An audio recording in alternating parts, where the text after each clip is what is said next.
दिल्ली में आयोजित हुआ हेल्थ केयर हराइजन 2.0 नई दिल्ली 20 सितंबर 2025। मेडिवेज फाउंडेशन और ओसवी हेल्थ केयर के संयुक्त तत्वावधान में हेल्थ केयर हराइजन 2.0 का आयोजन दिल्ली के हायत रीजेंसी में किया गया। इस आयोजन का उद्देश्य स्वास्थ्य क्षेत्र में प्रिवेंटिव केयर के महत्व पर प्रकाश डालना और विशेषज्ञों के विचार साझा करना था। कार्यक्रम के प्रथम सत्र prevention first, early detection and rapid team driven treatment to outrun cancer में doctor Sudarshan De, doctor Anil Kumar Dhar, doctor Rakesh Kumar, doctor Chandrika Kambam, doctor Rashmi Shreya और सुश्री सुधा झीझरिया ने अपने विचार रखे। विशेषज्ञों ने कैंसर जैसी गंभीर बीमारी से निपटने में समय पर पहचान और टीम आधारित उपचार की अहम भूमिका पर चर्चा की।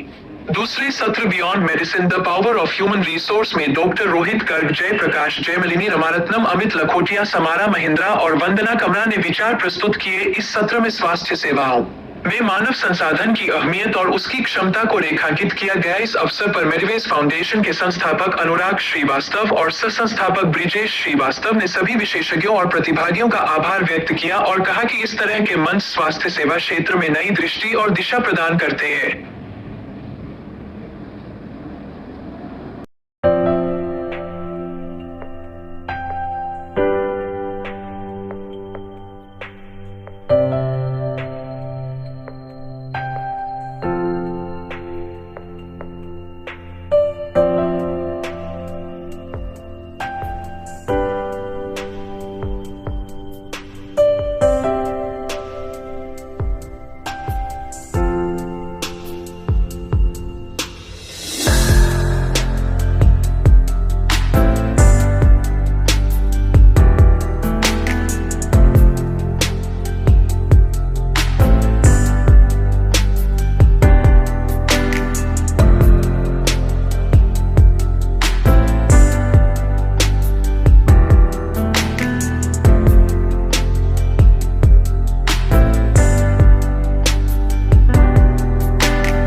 नमस्कार, मैं डॉक्टर धर हूँ। मैं director and head of the department medical oncology Marengo Asia hospital Gurgaon. ये कार्यक्रम तो बहुत ही उपयोगी है। उसका रीज़न ये है कि हमारे देश में इसका कारण ये है कि हमारे देश में कैंसर जो है वो बहुत तेजी से बढ़ रहा है और इसको कहते हैं कि कैंसर का एपिडेमिक होना। और उसका रीजन ये है कि अवेयरनेस लोगों में बिल्कुल नहीं है। अगर इस तरह के प्रोग्राम्स आयोजित किए जाएंगे और हम लोगों के माध्यम से चीजें लोगों तक पहुंचाई जाएगी और अर्ली डिटेक्शन और प्रिवेंशन ऑफ कैंसर पर जोर दिया जाएगा तो कैंसर के उपचार में बहुत हद तक हमको कामयाबी मिलेगी। सर, आज जो कार्यक्रम हुआ था, कौन कौन से लोग आए थे और मुख्य किन बातों पे चर्चा है? देखिए, आज के कार्यक्रम में बहुत ही गणमान्य व्यक्ति और लेडीज आई थी और इनका सिर्फ एक ही उद्देश्य था कि ग्रास रूट लेवल तक कैंसर का प्रिवेंशन को पहुंचाना। और मेरे ख्याल से कुछ हद तक हम इस कार्य में सफल हुए हैं, पर हमको अभी इसमें आराम करने की जरूरत नहीं है। ऐसी चीजों को आगे भी बढ़ाना चाहिए।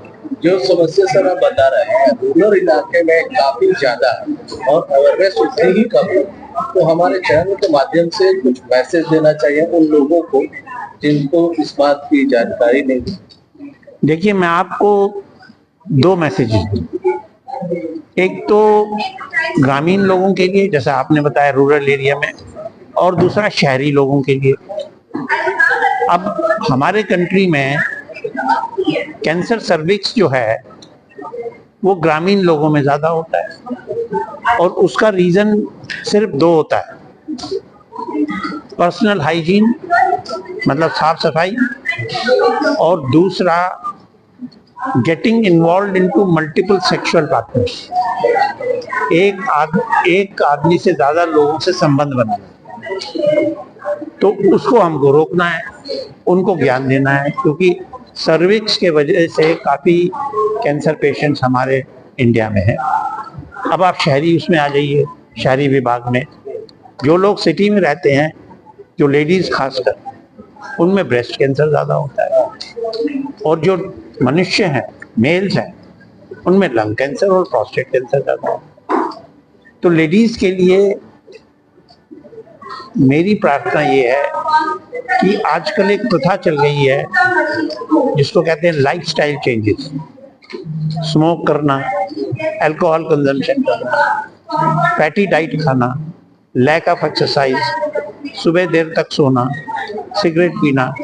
तो ये सब चीजों से ही इसका बढ़ाव हो रहा है, ये कैंसर बढ़ रहा है।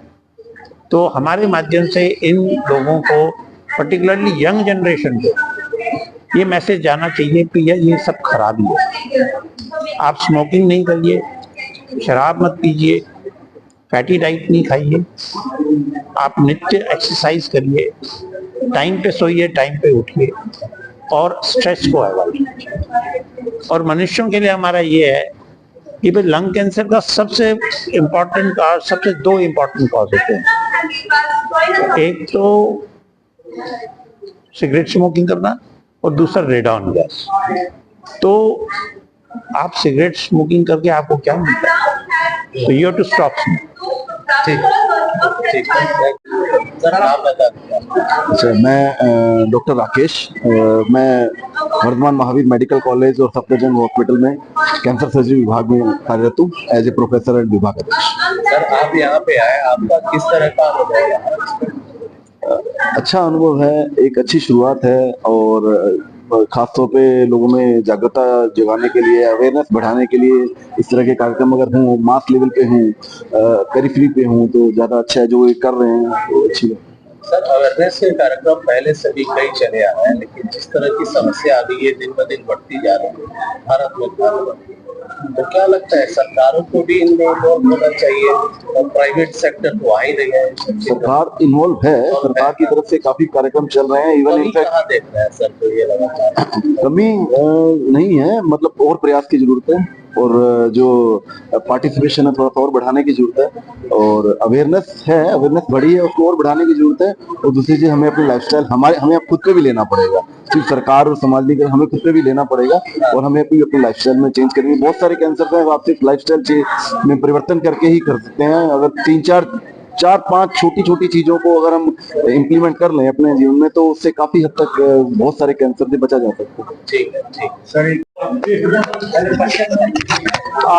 मेरा नाम डॉक्टर राजर्षि भट्टाचार्य है, मैं चीफ मेडिकल ऑफिसर हूँ टाइम्स ऑफ इंडिया और Hindustan power.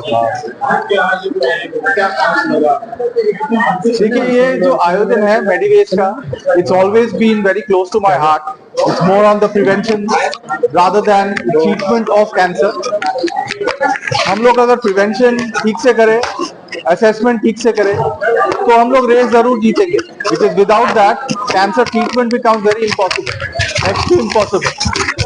The problem is that most patients come to us as doctors when they reach second or third stage. जो हम लोग को करना है वो फर्स्ट और सेकंड स्टेज में अरेस्ट करना है, तो उसको क्योर कर सकते हैं। तो ये प्रोग्राम जो है, हमारा कोशिश यही है कि उसी पे एम्फेसिस हो और उसी पे हम लोग काम करें। Thank you. Hello, I am Dr. Chandrika. I am the medical director for Even Group of Hospitals. Ma'am, cancer के नाम से ही लोगों को अगर मौत तो ऐसे ही हो जाती है। कैंसर का इलाज इतना महंगा है, सरकारी हॉस्पिटलों में लाइन लगे रहते हैं, प्राइवेट में इतनी महंगी है। इसके लिए सरकार या और कोई भी संस्था है, उनको क्या करना चाहिए कि जो गरीबों को और ये जो महंगी इलाज है वो सस्ती हो? जैसे लाइक मोस्ट कॉमन कैंसर्स जो होते हैं, ब्रेस्ट कैंसर, सर्वाइकल कैंसर, गर्भकोश का कैंसर जो कहते हैं, ये सब प्रिवेंटेबल है। 50% ऑफ द कैंसर्स अगर आप पहले से डिटेक्ट कर सकते हैं तो उसका कॉस्ट उतना नहीं होगा, बहुत कम दाम में इलाज हो सकता है। इसीलिए prevention is better than cure. So prevention में हम ज्यादा पैसे लगाना चाहिए और prevention OPD like insurance cover होना चाहिए। अगर इंश्योरेंस कवर होगा तो प्रिवेंशन का, तो ज्यादा लोग आएंगे और अपनी इलाज करवाएंगे और कॉस्ट भी कम होगा और क्योर भी फास्ट होगा और क्वालिटी ऑफ लाइफ जो हम कहते हैं वो भी अच्छा होगा। सबसे बड़ा रोल है इसमें, इस चीज को और भी आगे बढ़ाने में और ये अवेयरनेस एक्चुअली जागरूकता के लिए मेरा ख्याल में मीडिया का कोई दो